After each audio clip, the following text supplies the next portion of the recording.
Bonjour à tous, bienvenue sur Le Goût de l'âme. Ah, mais il nous fait quoi là? Non, ça va pas du tout, je vais la faire normale.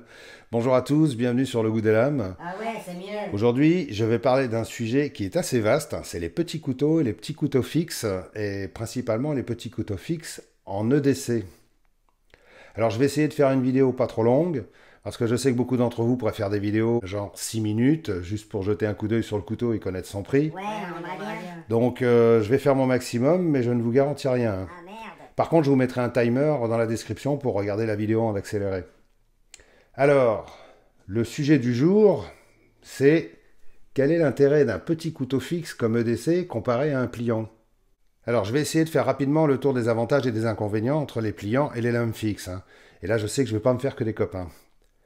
Alors, les avantages des pliants, c'est discret, facile à porter, ça se cache au fond d'une poche, c'est joli, parfois, c'est technique, c'est fluide, c'est valorisant quand ça claque bien, ça impressionne les filles, ça permet de s'occuper les mains devant la télé, et c'est utile pour couper de la ficelle, le sauciflard, étaler le pâté, ouvrir tous les colis qu'on reçoit tous les jours, se curer les ongles, etc., etc., etc. Leurs inconvénients, c'est fragile, ça prend vite du jeu, il faut les resserrer souvent, ça s'encrasse sans arrêt, il faut régulièrement les démonter pour les entretenir, et même si les lames sont dans un acier qui claque sa mère, c'est souvent les éléments internes qui lâchent en premier parce qu'ils s'usent ou s'oxydent. Les avantages des fixes, c'est solide, c'est rassurant, ça ne demande aucun entretien, ça ne se dérègle pas, il n'y a pas de pièces à remplacer, on peut forcer dessus sans aucun problème, et ça coupe quasiment n'importe quoi. Par contre, leurs inconvénients, ils sont moins faciles à planquer, moins faciles à glisser dans une poche et moins bien vus par les forces de l'ordre en cas de contrôle. Quoique de toute façon, aucun couteau n'est bien vu, et le risque est le même de toute façon. Mais bon, est-ce que vous vous faites contrôler souvent? Personnellement, moi jamais.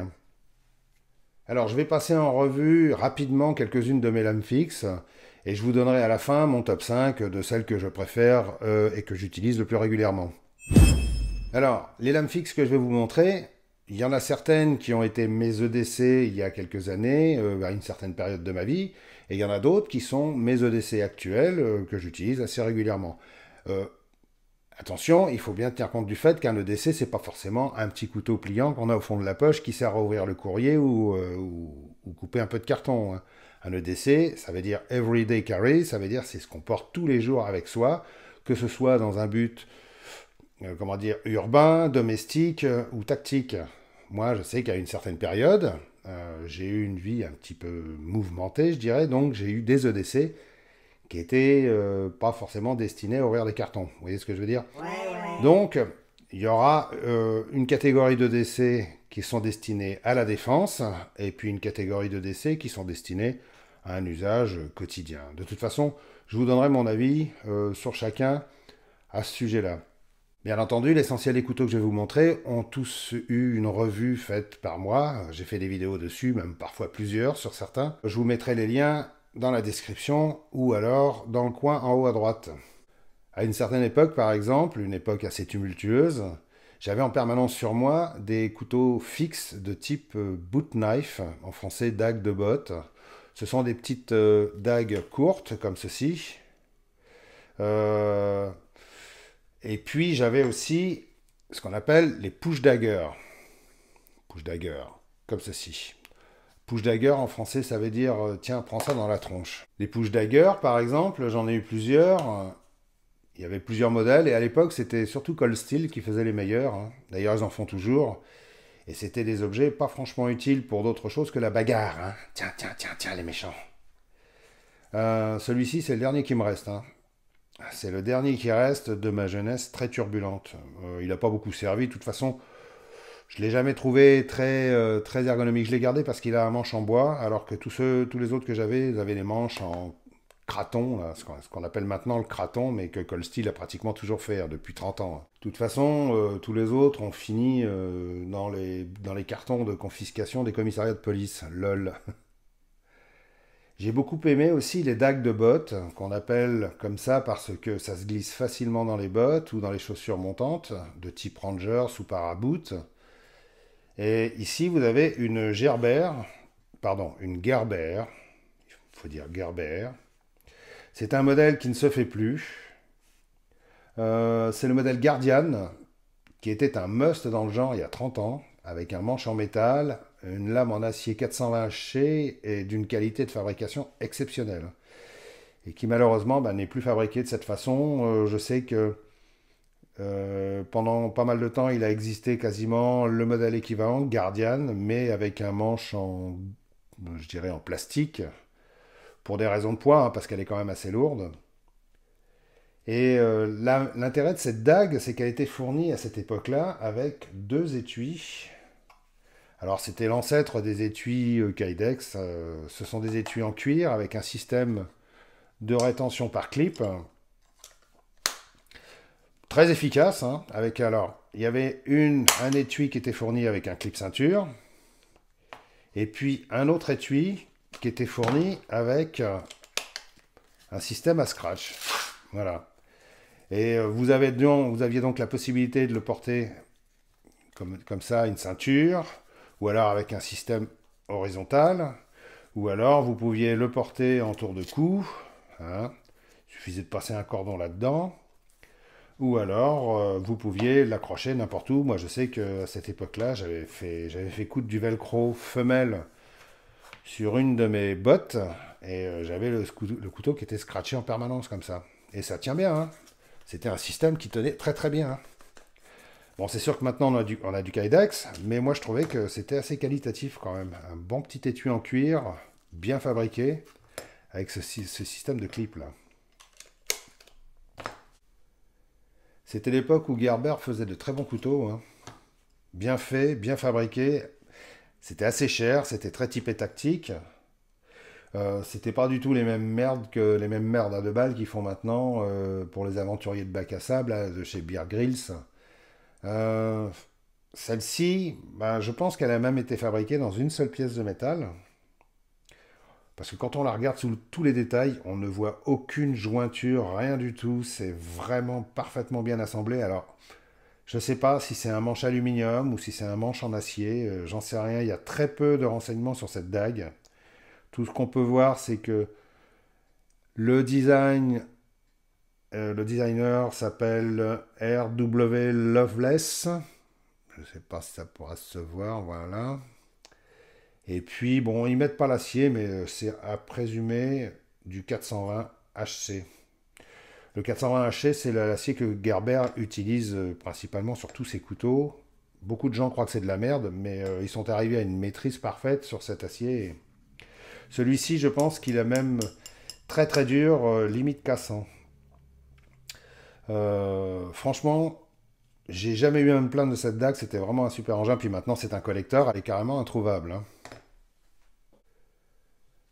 De la même époque, peut-être un petit peu plus jeune, il y avait aussi ce CRKT Stiff Kiss, plutôt sympa, vendu avec un étui en plastique moulé, avec clip amovible, la visserie adaptée, il y avait une chaînette pour le porter autour du cou, et puis un morceau de paracorde pour pouvoir l'enrouler autour du manche.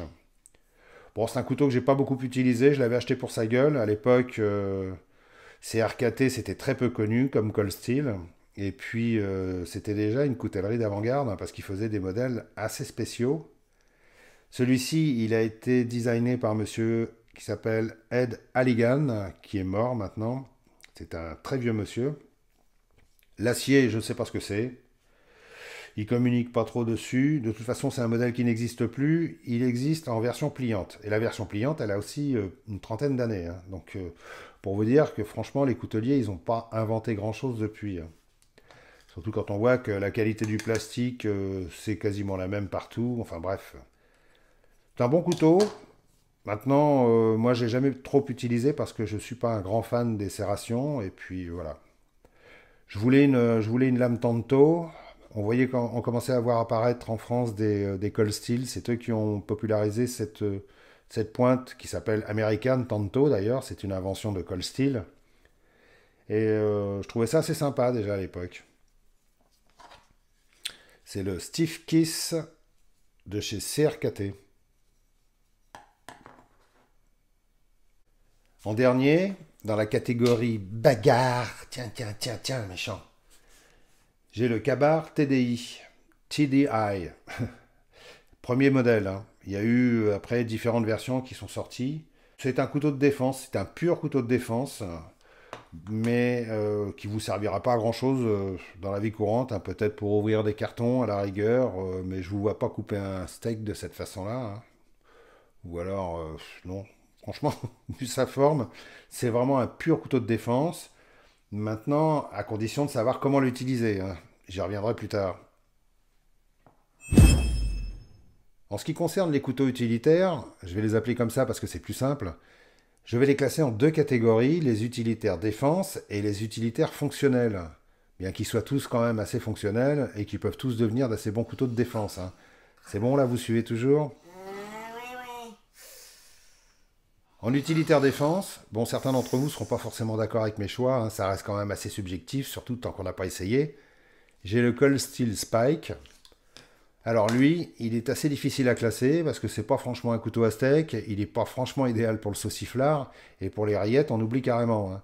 Quant à la défense, il s'en sort plutôt pas mal si c'est ton tout dernier recours, quoi. Genre si tu l'avais sur toi au moment où tu en as besoin. Mais c'est pas l'objet que tu vas privilégier en premier, hein. Il est super solide, super épais, mais sa finesse l'handicape carrément pour en faire un bon couteau de combat. En fait, c'est comme si tu te battais avec une aiguille à tricoter. Tu as intérêt à être très précis et à savoir exactement où tu frappes, hein. Mais bon, il est assez sympa. Et puis de toute façon, Cold Steel l'avait commercialisé dans ce but-là, hein. Pas pour en faire un couteau. Vous avez vu cette épaisseur là? C'est quand même assez balèze, hein, quand même. Coupe très bien. L'acier, je sais pas ce que c'est. Inconnu au bataillon. Étui moulé, Securex, comme toujours.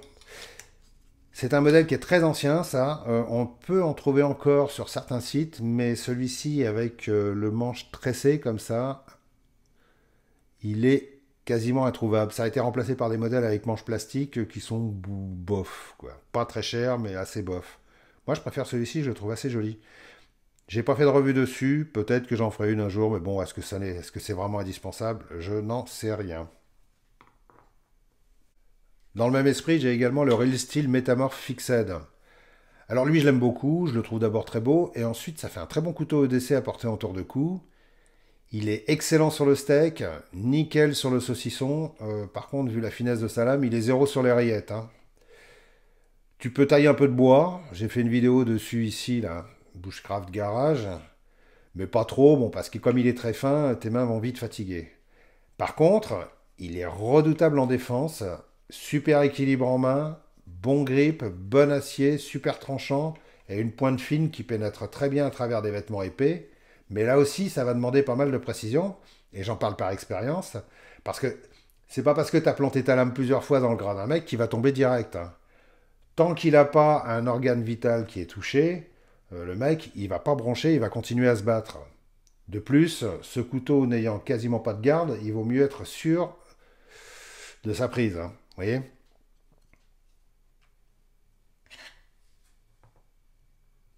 Un peu dans le même esprit, j'ai le Boker Kwaiken Fixed.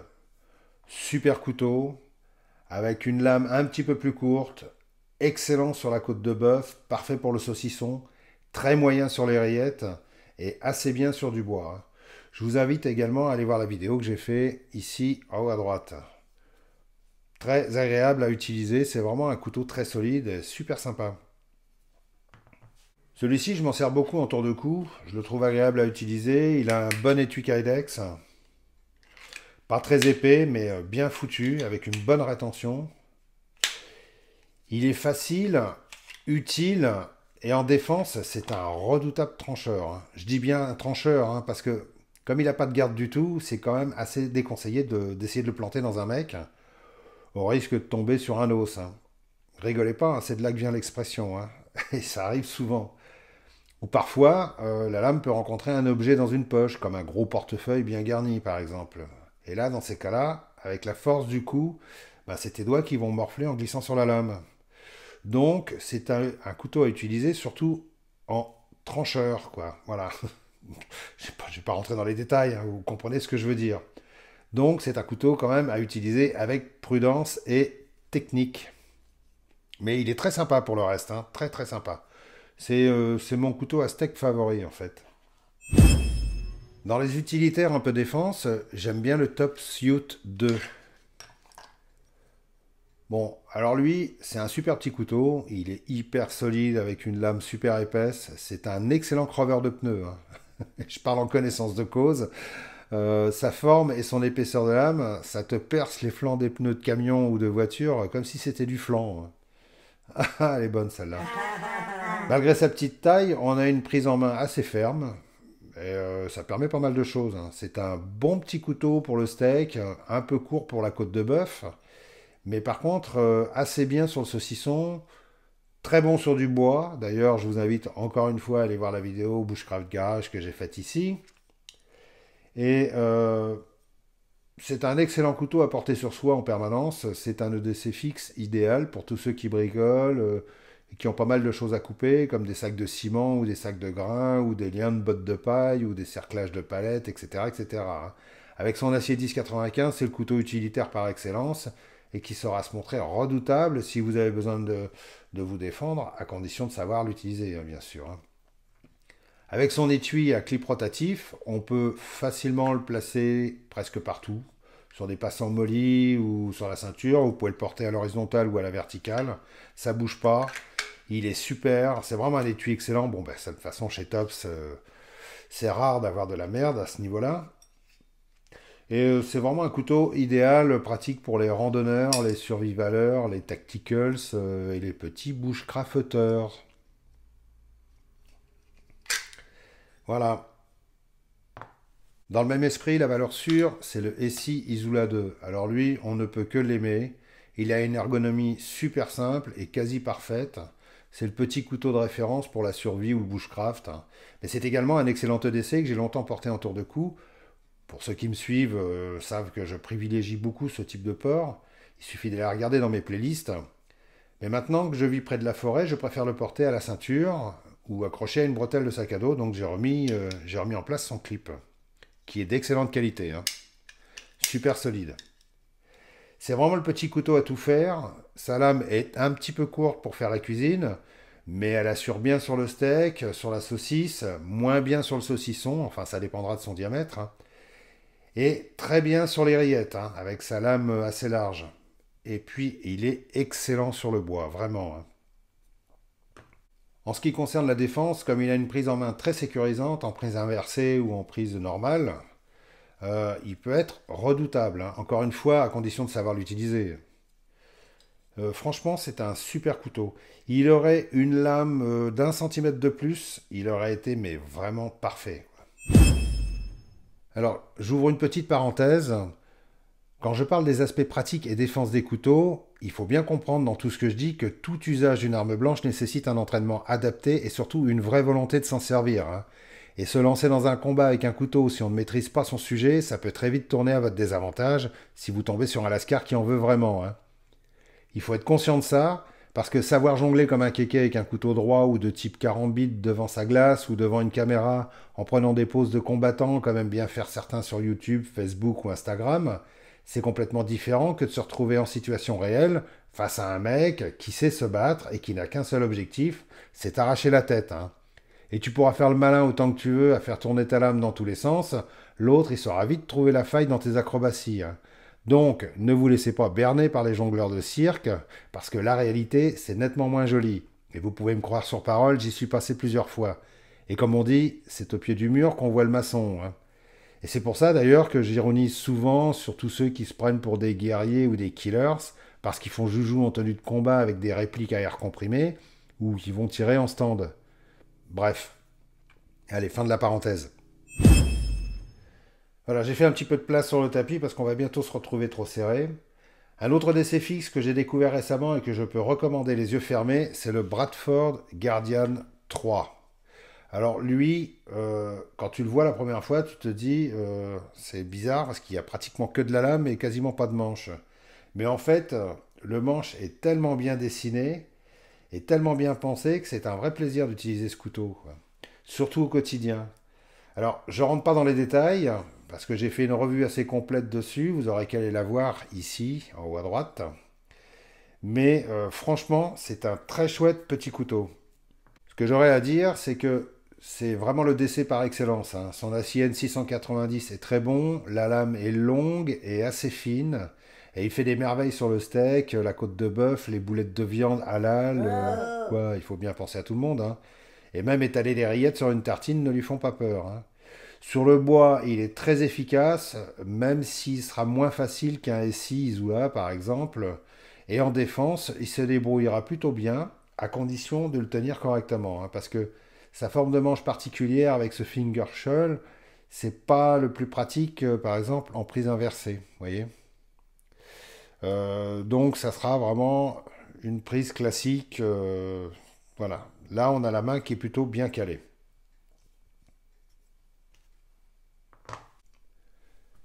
Les couteaux suivants, je vous montre les deux parce que je les porte très souvent autour de cou, selon ce que je porte comme vêtements ou ce que je vais faire. C'est les Real Steel Connector, ici, et Receptor.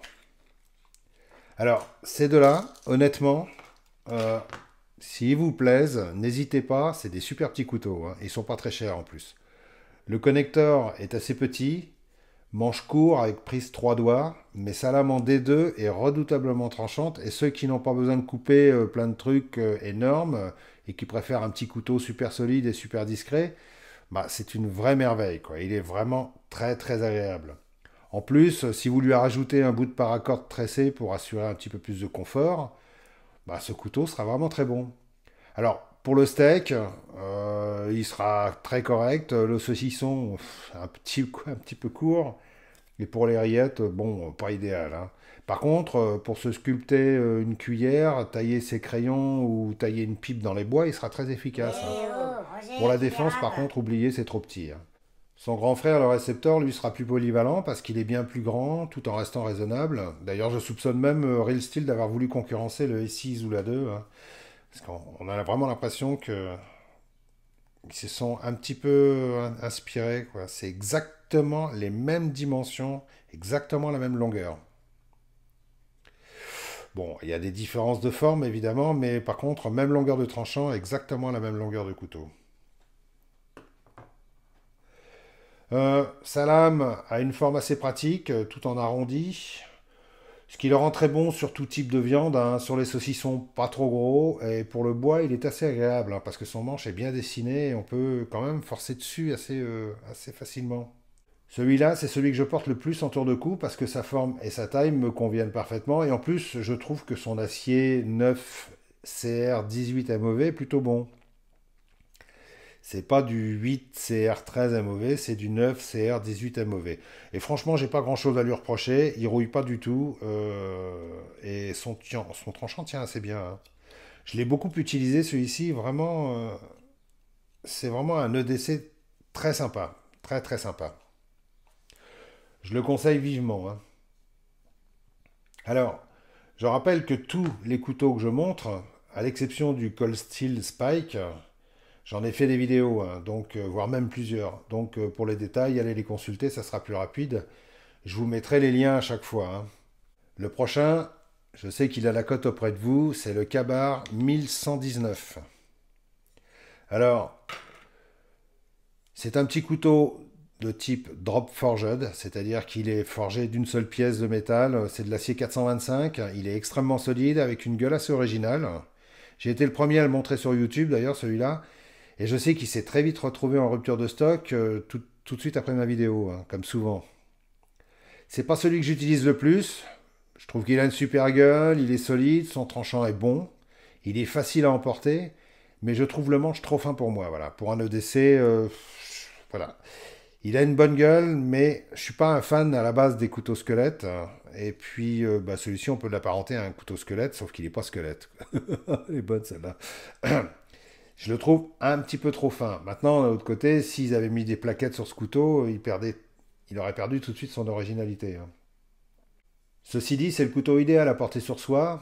Avec ce manche clé à molette là, qui dépasse de la poche, on risque pas de vous prendre pour quelqu'un de méchant, hein. Au contraire, on risque même de vous prendre pour le plombier de service. Je rigole, hein, mais c'est un très bon EDC que je conseille parce que Kabar sait faire des bonnes lames avec des formes idéales. Et celui-ci n'échappe pas à la règle, hein, et il est très pratique. Bon, autant vous le dire tout de suite, comme il est en permanence dans ma moto, je l'ai fait tomber sur la pointe dans mon garage en bricolant et il n'a pas trop aimé, hein. Alors j'ai refait sommairement la pointe. Mais bon, le résultat est pas fameux.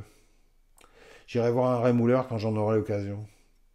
Pour ceux qui n'avaient pas réussi à le trouver à l'époque, il est maintenant dispo à moins de 50 euros frais de port gratuits sur le site thebestknife.fr. Le suivant, je l'ai beaucoup porté en tour de cou.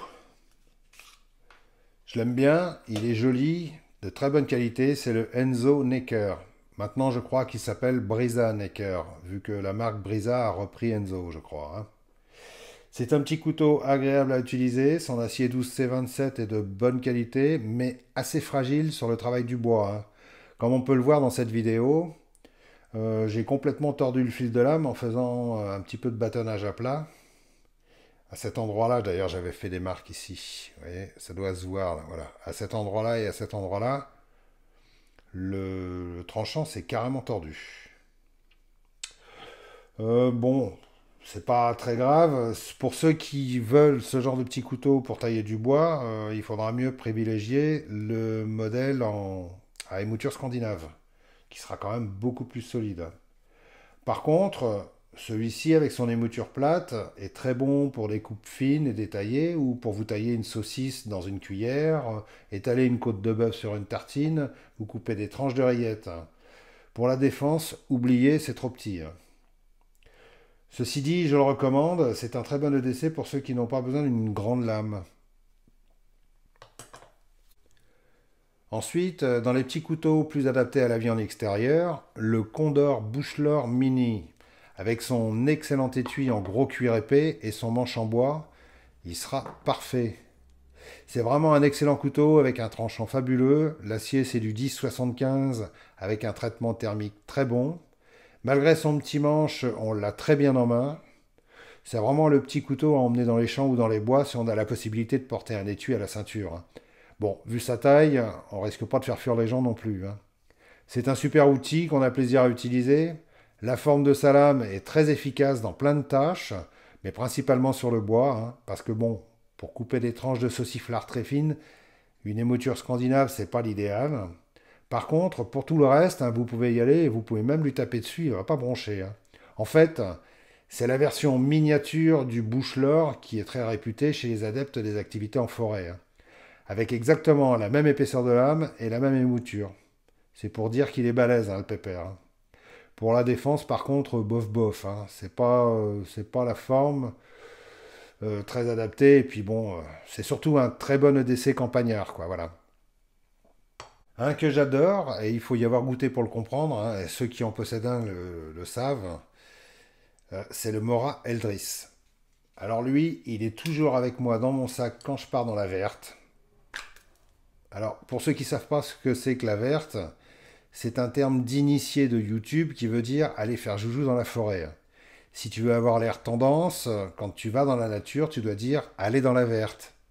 Même en automne et en hiver, hein, quand il n'y a plus rien de vert, il faut quand même dire aller dans la verte. Sinon, t'es marron. Ou t'es dans la merde, lol.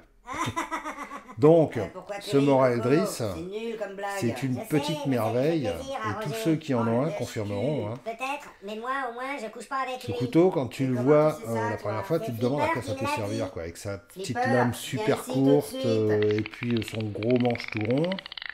Eh ben, quand tu pars dans dans les bois, avec ce petit couteau autour du cou, tu te rends vite compte à quel point il est très utile, quoi. Mais vraiment utile. C'est un vrai scalpel, et sa lame super fine permet de faire un maximum de choses autour d'un camp, à la chasse aux champignons, ou pour dépecer un petit animal, gratter un fire steel, ou gratter de l'écorce de champignons, non, de l'écorce de bouleau, ou faire un peu de bouffe, ou couper des petits légumes, etc., etc. C'est vraiment un couteau qui est super pratique, et qui t'évitera d'ouvrir à chaque fois ta braguette en permanence pour sortir ta grande lame. Ouh. Surtout pour tailler des pipes dans la verte. Merde, qu'est-ce que je dis, moi? Bon, là, il va falloir que j'abrège parce que je suis en train de raconter n'importe quoi. Puis je vais me faire plein de potes, tiens. Ouais, ça c'est clair, ils sont tous dehors en train d'attendre. En plus, en défense, son gros mancheron est plutôt pas mal. Parce que ça permet d'en faire un objet tranchant redoutable et très discret dans certaines circonstances. Bon, je dis ça, je dis rien, hein. Mais franchement, quand vous l'avez en main, Voilà. Vous avez un point super solide. Et là, vous avez le petit ergot bien tranchant qui dépasse. C'est redoutable. On passe rapidement sur ce que j'appellerais les petits fixes d'appoint, c'est-à-dire ceux qui dépannent quand t'as rien d'autre sous la main ou ceux qui viennent en renfort d'une lame plus grosse qu'on ne veut pas sortir à chaque fois. Comme par exemple le Kabar BK13 Remora. Alors, lui, à l'origine, il était fourni gratuitement avec le Kabar BK9, comme ceci. Il était en acier 440 et il avait un petit espace réservé dans l'étui du BK9 où on pouvait le glisser. Voilà, comme ceci. À ce moment-là, il était vraiment dans un acier merdique. Et puis, bon, bah, il était fourni gratuitement avec le Kabar. Un petit peu plus tard, il n'était plus fourni avec le Kabar, mais il était en vente à 10 € sur le site de Kabar. Toujours dans un acier made in China, dégueulasse. Et puis, ensuite, Kabar a décidé de le fabriquer aux États-Unis en acier 10,95. Et de 10 €, il est passé à plus de 30 €. Voilà. C'est vrai que ça fait un petit peu cher, mais bon, moi je l'ai acheté parce que je voulais avoir le complet, quoi. Je voulais avoir le BK9 avec son petit couteau. Alors, en anglais, on appelle ça un piggyback. C'est une expression américaine. Bref, donc ce Remora, après avoir été fourni gratuitement, bah, finalement, maintenant, il est à vendre assez cher, quoi. Ensuite, j'ai le RSK MK5 de CRKT, dessiné par monsieur Doug Ritter, un spécialiste de la survie en nature. Je veux pas être méchant, mais le spécialiste de la survie en nature s'est bien foutu de la gueule de tout le monde et a surtout flairé le bon plan commercial, hein. Ce petit couteau de survie vendu dans sa boîte métallique, là, au format des bonbons Altoïdes, qu'on voit partout sur les chaînes YouTube américaines, qui servent à tout, hein. Ça sert à kit de survie, boîte à feu, boîte à médoc, boîte à pansement, etc., etc., hein. Bon, là en l'occurrence, c'est surtout devenu la boîte à caca, hein, parce que franchement, ce couteau, je le classerais dans la catégorie des inutiles, hein. Bon, je suis méchant parce que d'après les explications fournies par son concepteur sur ce couteau, il a quand même été très réfléchi et il est capable de répondre à plein de besoins quand vous êtes perdu dans la nature sans rien, hein. Alors quand je dis répondre à plein de besoins, c'est qu'il pourra quand même vous tailler une pipe dans la verte. Ah, Non, dégueulasse. faut que j'arrête. Ouais, c'est clair. Bref, après tout, si on n'a rien du tout sous la main, c'est qu'on a ce truc, bon, on pourra au moins se trancher les veines, hein, ça c'est clair. C'est sans intérêt. Ouais, c'est clair. Mais le couteau de survie ultime et le roi des EDC, c'est quand même le Boker Magnum Lyle. Je dis Lyle parce que je ne sais pas trop comment ça se prononce. Alors lui, je l'avais acheté uniquement pour rigoler. Parce que pour info, la marque Boker a plusieurs entités, hein, qui fabriquent des couteaux de différentes qualités.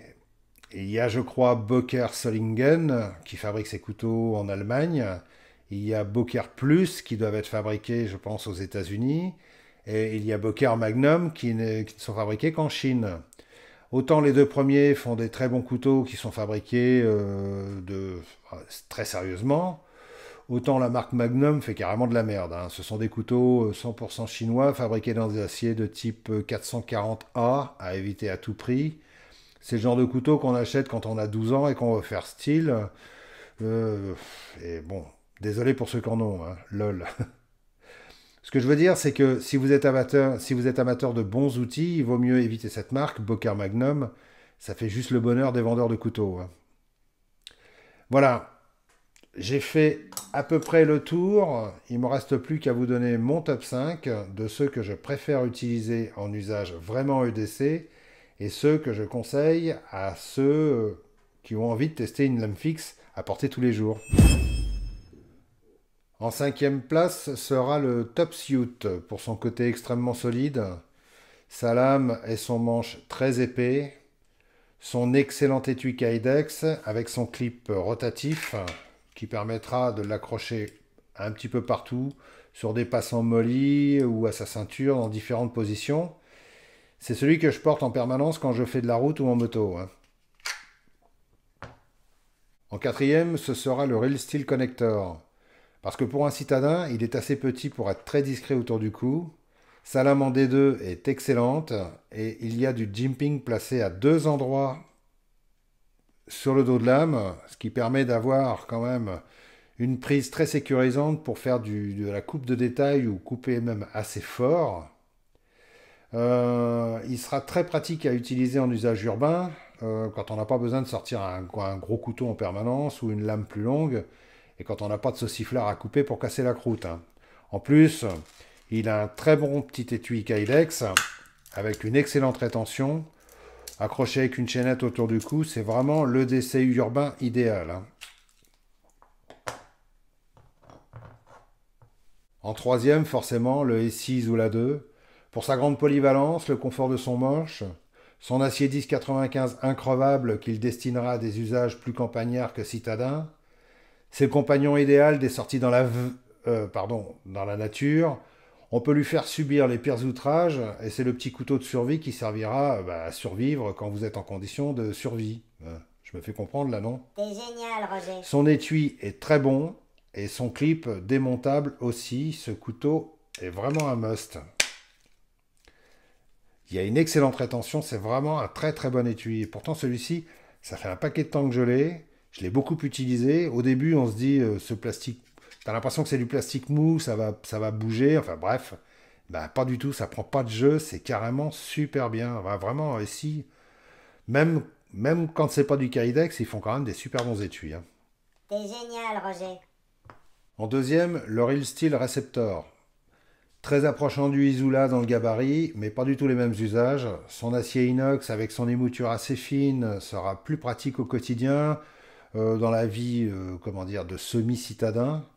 C'est un bon compromis entre le côté forestier et indestructible du Izula 2 et un couteau plus civilisé avec un manche bien dessiné qui remplit bien la main et un étui Kydex de bonne qualité. Enfin, ce qui donne un ensemble assez plat et très agréable à porter autour du cou. De plus, comme le SI Izula, on peut facilement démonter les plaquettes pour en faire un couteau squelette. T'es génial, Roger. Et le premier, le Bradford Guardian 3.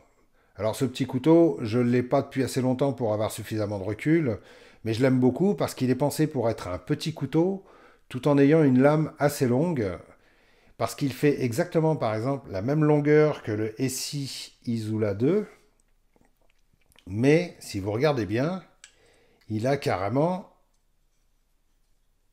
comment le montrer, voilà, il a quasiment 1,5 cm de longueur de tranchant en plus. Il a carrément 1,5 cm de lame en plus. Voilà.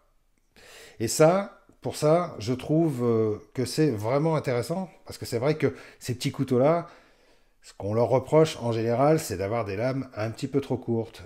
Et celui-ci, franchement, 1,5 cm de lame en plus, tout en ayant une bonne prise en main, je trouve ça carrément bien, quoi. Voilà. Il sera très pratique pour un usage classique. Tout ce que vous avez à faire dans la maison ou dans la vie courante. Par contre, bon, il sera peut-être un petit peu moins pratique pour aller tailler du bois. Donc pour moi, c'est plus un usage EDC mixte urbain, maison, campagne qu'un EDC vraiment à emmener dans les bois, quoi. Voilà. J'aime son étui cuir parce que j'aime bien le principe du port horizontal. Alors, il existe, quand on l'achète malheureusement en France, on l'achète que en version pour droitier, c'est-à-dire qu'il se portera à gauche. Maintenant, il existe également en version pour gaucher. Certaines personnes, eux, se sont contentées de retourner l'étui et le couteau. Maintenant, comme il est quand même légèrement moulé, on voit bien qu'il est moulé pour bien coller à la forme dans ce sens-là. Je ne sais pas si le retourner, bon, ça sera idéal. Maintenant, c'est du cuir, hein. Le cuir, tout le monde sait qu'on peut le former un petit peu comme on veut. Franchement, c'est un super bon étui. C'est un couteau que je porte beaucoup, en vélo ou en moto. Je le trouve très pratique, par exemple, quand on est assis derrière un volant, parce que le port horizontal, c'est quand même beaucoup plus confortable que d'avoir le couteau comme ça à la verticale. Par contre, c'est un couteau de printemps-été, parce que, évidemment, sous 3 couches de vêtements, c'est moins facile à entrer et sortir de son étui, hein. Ce Bradford, c'est mon top du moment, hein. Voilà. T'es génial, Roger. Oh, mais t'arrêtes, Coco, maintenant. Dis-moi plutôt où se cache Flipper. Voilà, j'en ai fini. Déjà? J'ai bien peur que cette vidéo ait largement dépassé votre temps d'attention, Moi, hein, j'ai tant pas pis. vu le temps C'est passer. assez difficile de Ah, parler de arrête, quasiment Alex, 15 Coco, couteaux en tu 10 me minutes, saoules. hein.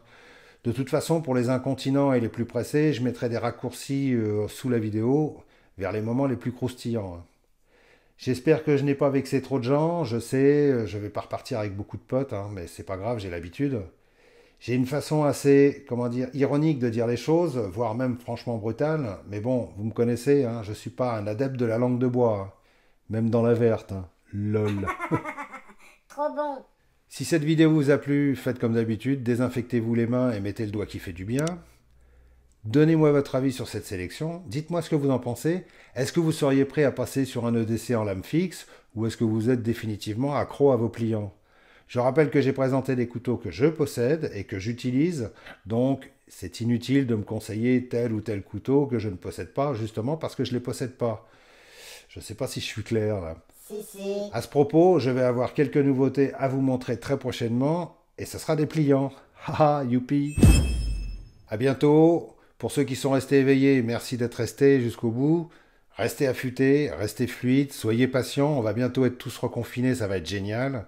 Il ne nous reste plus qu'à attendre 2022, qu'on puisse enfin espérer avoir un vrai gouvernement qui saura gérer la situation. En attendant, faites-vous vacciner. Non, je déconne. À ce propos, j'ai un T'es vaccin. génial, Roger. À ce propos, j'ai un vaccin Pfizer tout neuf dans mon congélateur. Est-ce que ça intéresse quelqu'un? Je le vends pas cher, et l'avantage de celui-ci, au moins, c'est que son seul effet secondaire, connu, c'est qu'il donne une très forte érection pendant plusieurs heures. C'est pour ça que tout le monde veut du Pfizer, d'ailleurs, hein. Voilà, allez, ciao ciao, salut à tous. T'es où, Flipper? Viens ici tout de suite.